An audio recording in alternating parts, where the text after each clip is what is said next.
Okay, today on Ministry Monday, I'm talking to Kelly Barth. How are you doing, Kelly?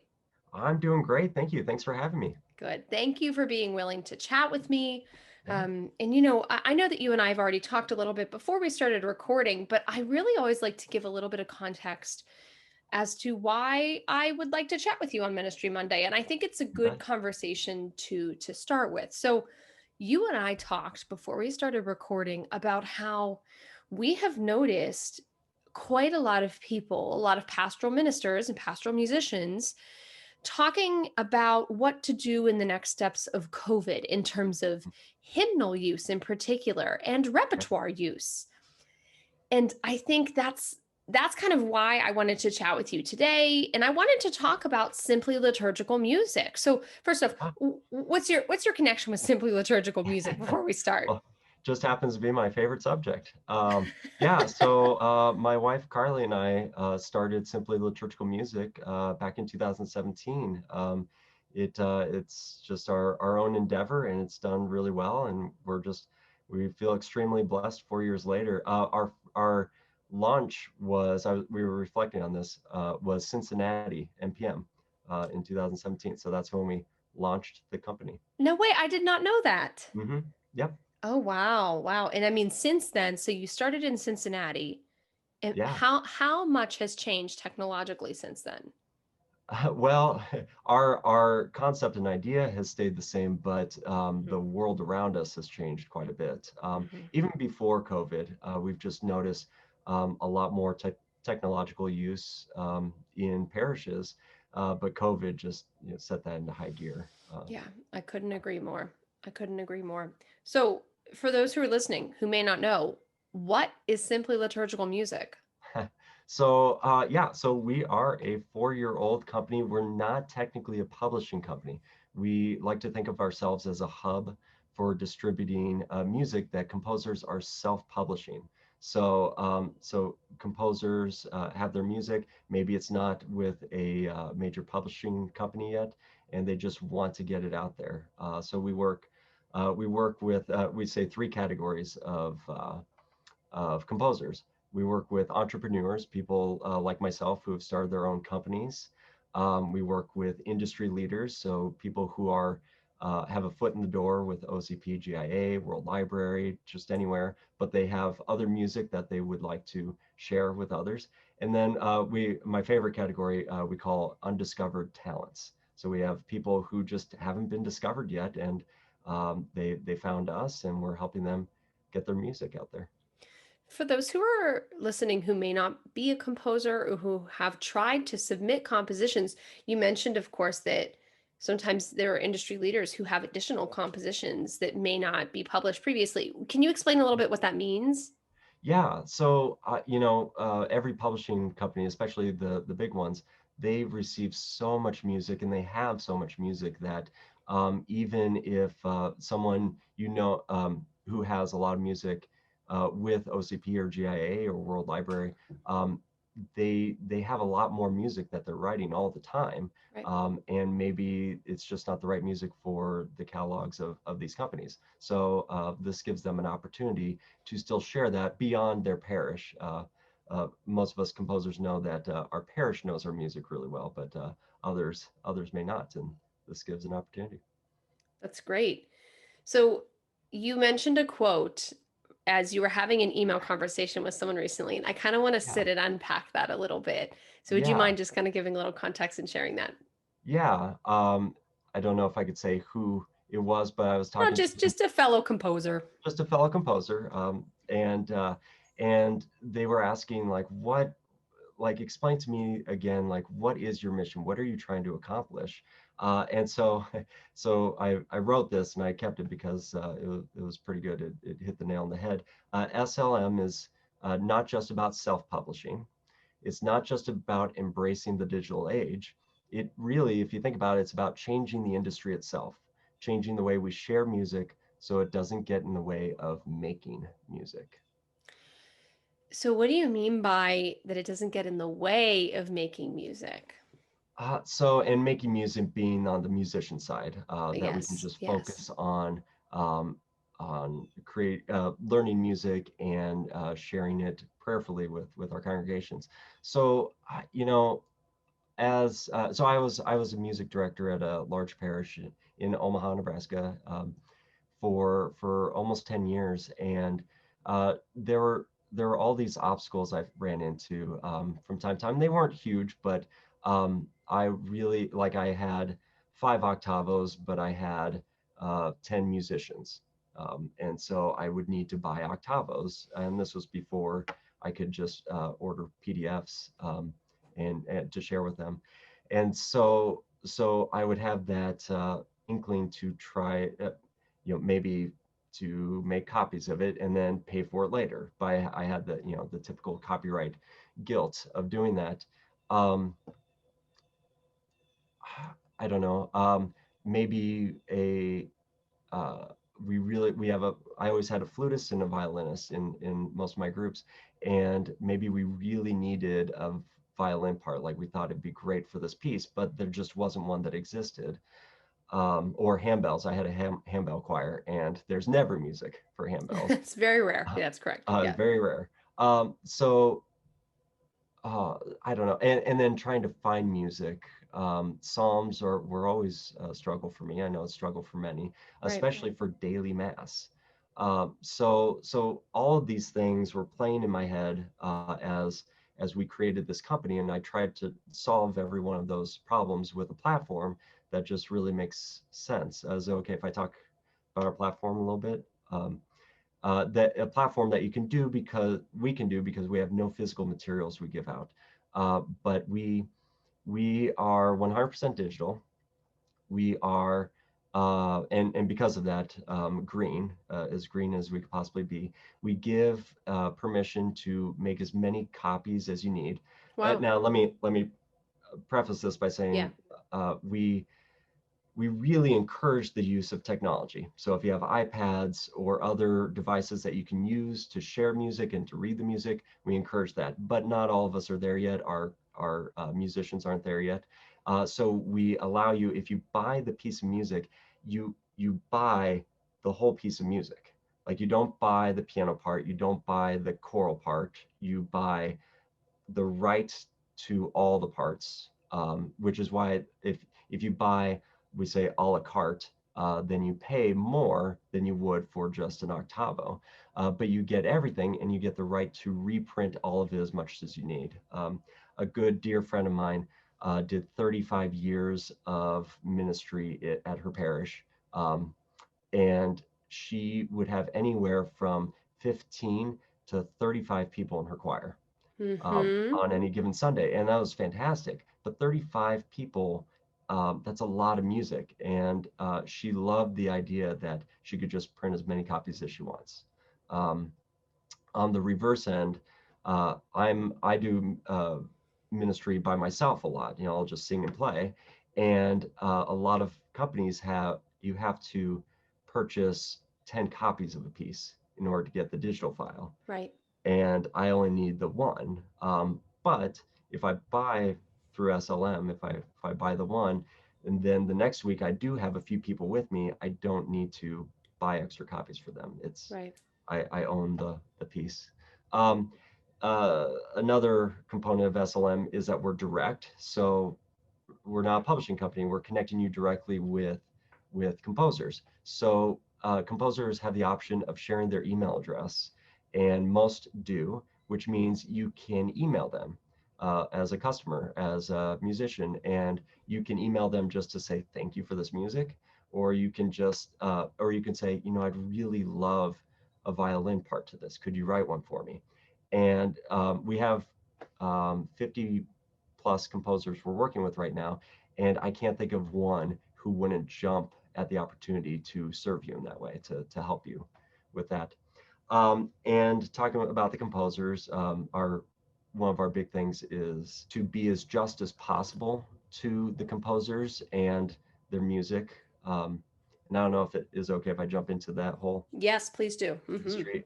So the standard in the industry, not just in the Catholic Church, but in all the music world in the United States, composers send in their music to a publishing company. Right. And then that publishing company gives them a contract that says that the company will forever own their piece of music and the rights. And then the composer in return gets 10% royalties. So 10% of what that piece makes comes back to the composer, which is great. You know, that works. But the pitfalls in that 10% isn't a lot. So unless your piece does really well, you're not going to make much money. Two, if you don't own the rights, then you don't have any say with what happens to that piece of music in the long term. So maybe it's in a hymnal one year, or maybe it's in the catalog one year. But we have a phrase in the composing world. It's catalog purgatory. A lot of music ends up in catalog purgatory, and it's hard to get it out of there. So if a composer sends us music, we give them 40% outright, and they keep all the rights to their music. We've had one piece of music, and it was very exciting. One of the major publishing companies wanted to publish it, and so that composer said, "Can I take it off SLM and give it to them and give them the full rights?" And we said, "Yeah, that's great." You know, like we cheered. We were excited for the composer to have that success, and so that composition is now in the hands of another company, and it's not on our website. And the composer has the right to do that. Other composers sell their music on our platform, on their own website, and then maybe on like Sheet Music Plus or somewhere else, just to maximize the exposure of that piece. So again, we're trying to be fair and just both on the composer side of things and um, on the customer side of things, the ministry side. And I should say, like the major companies out there are just, it's just a Yes. different model. Yes. And Yes. we're trying something new. Yeah, exactly. Yeah, that's a very good point too. So we've talked a little bit about composers, quite a bit about composers and how they Yeah, can, be supported through SLM. yeah, But, as a I don't want to say consumer, but as a pastoral musician who's not a composer, yeah, why does it make sense to consider supporting something like SLM? With all due respect, I'm just, yeah, what yeah. why? Well, I mean, supporting the composers themselves, but that's not really what the company is about. The company is about giving you a resource that's really going to help you do your ministry and to do it well. So technology has a great way to not just do things in a different way. So I'm a full-time high school teacher as well, and in the teaching realm, we're trying to figure out how to use technology all the time, and the very least we can do is just substitute what we're doing already. So in the music world, having a PDF and looking at that PDF, at the very least, saved a piece of paper, and you can make notes on it and save that, um, and do some things that you would normally do with your paper copy. But technology is really trying to get beyond that, where we can do things that we would never be able to do before. And on our website, our platform, we have what we believe to be only the second daily psalm resource ever created. The first one is by a major company, but they have only Advent, Christmas, Lent, and Easter. And so we are working. We should finish by the end of this summer um, all of ordinary time. And Wow. and along with that, cross-referencing it with all the ritual books. So all 4 volumes of the lectionary, any psalm, any text, will be available on our website very soon. And we can do that because we're not printing a book. If we had Right. a book that we were printing, it would be huge, and you would only use small bits of it. But instead, because of our platform, you can just go to the ritual or the day or the feast that you need, and you'll find not just one piece of music, but multiple options for that. And it's being done just because of technology, because we're using technology in a new way. Um, yeah, yeah, that's. I used to play daily mass all the time. Mhm. Actually, I used to play daily mass at multiple places too, and I'll admit some of them wanted to recite the psalm on a daily Yeah. mass because there was a Yep. time crunch. They were downtown. I was downtown, and so people came on their lunch hour, and they really wanted to keep it to 30 minutes so that people could eat and leave. Yeah. However, there was another church that I worked at that I assisted for daily mass, and they wanted to sing the psalm. And I'll admit to you, that was really challenging for me to try and find the correct settings of psalms. I mean, honestly, so I see the need for this. I really do. Yeah. So you can get the Psalms, but there's a whole lot of other music on the website too. So I mean, we have a lot of Psalms. We have somewhere in the realm of 750 Psalms Wow. Oh my on gosh. our Wow. website, Mhm, and it's growing every day mhm. as more collections come to us. But we also have hymns, mass settings. We have sequences, and someone sent us a rite of baptism piece that I don't know of many places you can find that text set to music. Uh, and the neat thing is you can try any of it. So one thing I haven't said about our platform is that you subscribe. You can buy individual pieces, but you can also just do a subscription, just like you would on Netflix or any other modern subscription platform, and that gives you access to download and purchase any piece of music you want for free on the website. So you don't have to hesitate about buying a piece of music and thinking, will this work for my group? You can Mhm, just download it, give it a try at a rehearsal. If it doesn't work, it's no extra cost to you. mhm. So we do like say it's like Netflix shopping. You look at the preview, you say, oh, it looks interesting. And then you start watching, and you're like, no, this is not for me. And then you go on Mhm. to the next series or the next composer. Well, let's stay on this for one more second because I'm going to be honest with you. In I'm only speaking for myself, but at our parish, we're struggling financially quite a bit after COVID. Mhm. I mean, my music budget is not what it used to be. It really Right. isn't. Hate to admit it, but it's true. Hopefully we'll bounce back. But coming out of COVID, we've definitely seen a financial impact in giving. Yeah. So, to someone who is thinking about simply liturgical and increasing their repertoire this way, Yeah. what's the cost? You mentioned there's a couple of different models there for pricing. Yeah, yeah. So with the a la carte, we sell Mhm. piece of music from anywhere for $5 for a daily psalm to $100 for a mass setting. But again, you get every single thing. So with the mass setting I've written, you get the handbell parts, the violin part, the instrument, all the instrumental, and all the choral and piano. And you can print or share digitally as much as you need. So Wow. you own the music. You don't own a Mhm. copy of the music. Mhm. But that being said, the subscription is really what most people do because you subscribe for $144 and you get access to everything for a year.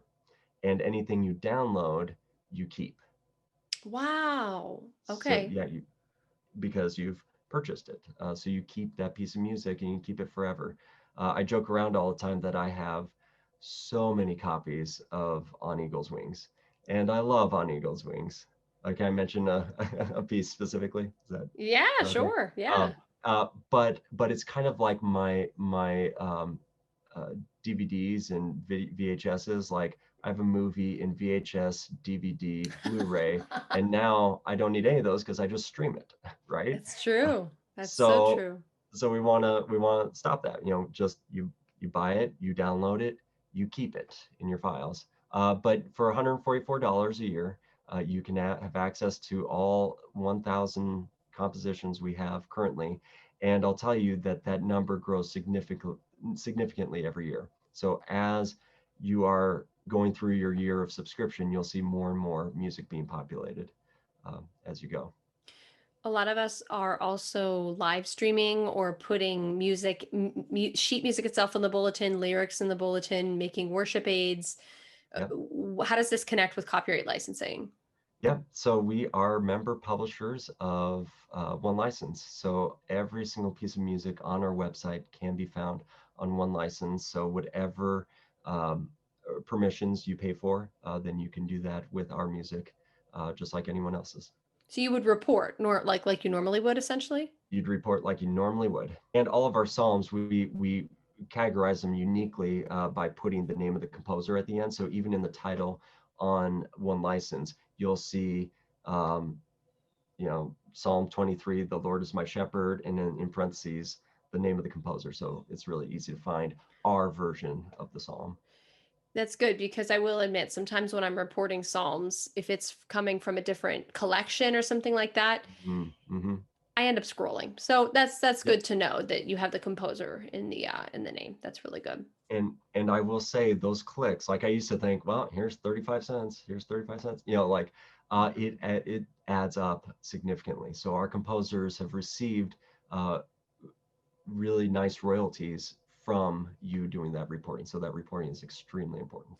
I know. Report, people, report. I don't want to sound like a teacher, but reporting is good. Well, I used to be, I know this is not a one license episode, but yeah, I but plan is the best, and we I love one know. license.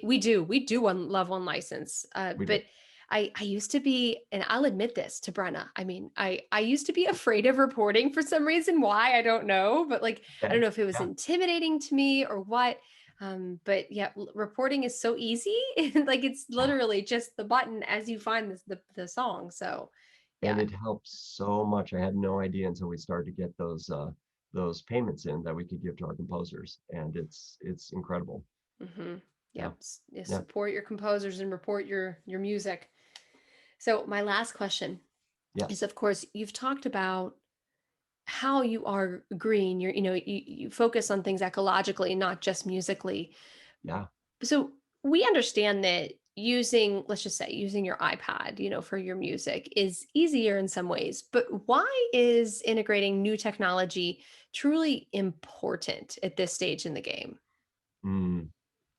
Well, there are many answers to that that we could say, but let me just say that it is more green. I mean, most of us already have the technology.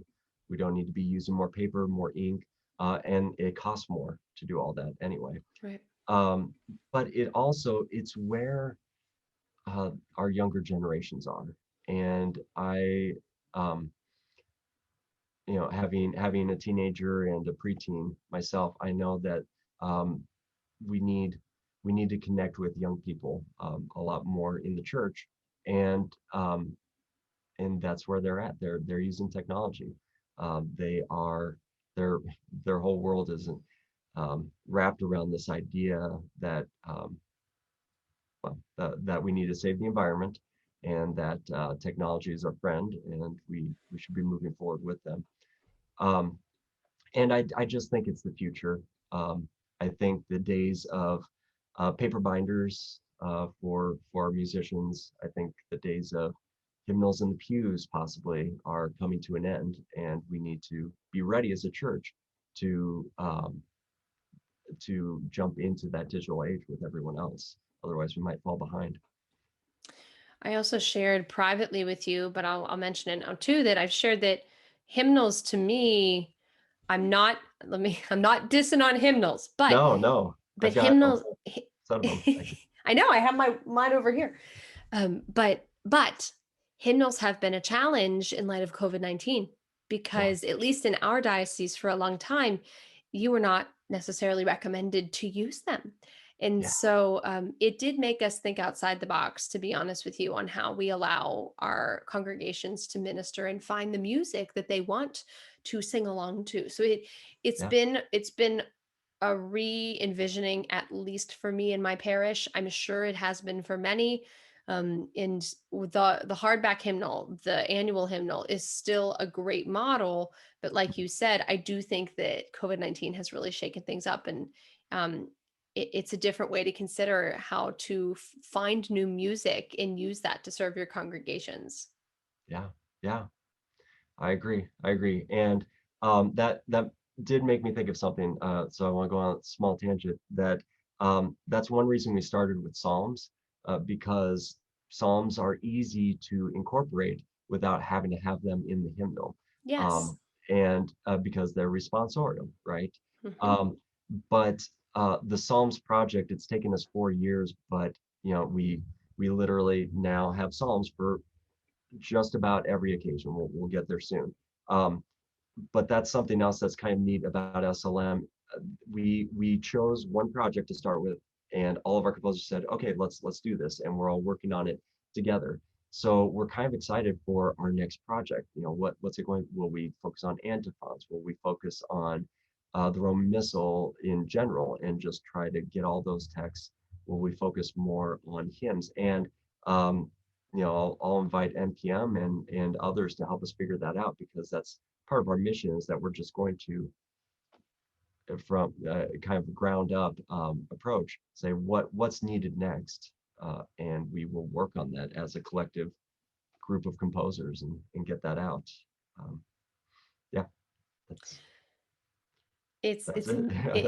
an it's a new way to look at things. It really is. And I appreciate you taking the time right now and talking about not just SLM, simply liturgical, because I do think it's very important, but also the reason behind it and Yeah, the heart behind it. Because too, as ministers, I think so much that we care about those things. We do have a heart for ministry, and we have a heart for those who minister. And so I appreciate what you're doing, and I appreciate SLM. If anyone wants to find out more about Simply Liturgical Music, where do they go? yeah. So you just go to slmusic.org. Okay. Um, Simply liturgical music, or as my wife says, slim music. Yeah, Slimmusic.org. slim. Uh, so slmusic.org. Okay, great. And for composers, you can find more information at slcomposer.org. That's our site just for composers to learn more about self-publishing. Great. It has been a true pleasure to sit and chat with you today, Kelly. It's Thank you for always a your pleasure. time. Yeah, it's been so nice to see you. You and I have done things together before, but never Ministry Monday. So this was great. Never. Yeah, this is fantastic. I'm excited.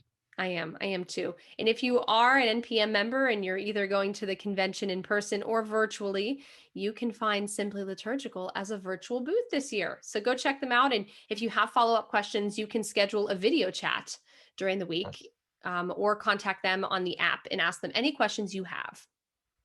that's awesome. And you'll see this amazing background there as well. Excellent. Good. With many musical instruments if you're watching the video version of this podcast.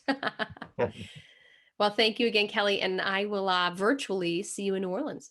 Sounds good. Take care.